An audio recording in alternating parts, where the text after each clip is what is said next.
Okay, Assalamualaikum guys. Aku ada terserempak dengan warga Indonesia ya. Ya. Warga Indonesia yang datang dekat negara Arab, dijanjikan untuk kerja. Lepas tu ditipu ya.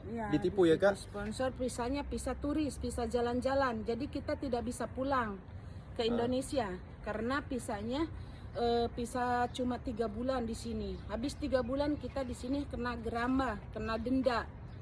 So pastikan kalau korang dah cari kerja, kena cek syarikat tu betul tak puan? Kena cek syarikat tu betul-betul supaya jangan kena tipu. Dah sampai dekat sini macam ni, nak cari teksi susah, tiada tempat tinggal ya? Enggak ada, saya tidur di bahar, saya tidur di pantai. Tidur di pantai. So kesian, sangat-sangat kesian. Berapa gaji yang dijanjikan untuk kerja tu? Kan 120, ternyata ada yang 100, ada yang 80 dan 90. Baru janji 100 rial dan 120 rial dijanjikan kerja sebagai pembantu rumah ya kak? Ya.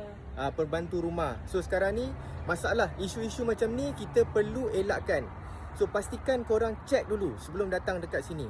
So insyaAllah aku akan tolong kita punya saudara daripada Indonesia ni, kita daripada Malaysia, kita akan bantu dia untuk cari kurang-kurang cari teksi untuk pergi ke balai polis ya kak? Iya, saya mau menyerahkan diri untuk minta bantuan ke polisi agar dipulangkan ke Indonesia dengan tiket gratis karena saya tidak pegang uang. Okay. Sama sekali saya tidak bisa membeli tiket. Kalau saya bertahan di Oman, saya kena denda terus. 1 hari 10 real. Ya, Masya Allah. So, jangan jadi masalah macam ni. Kalau korang perlukan coaching, kalau perlukan guidance, boleh DM aku. InsyaAllah aku akan tolong satu persatu insyaAllah. Assalamualaikum.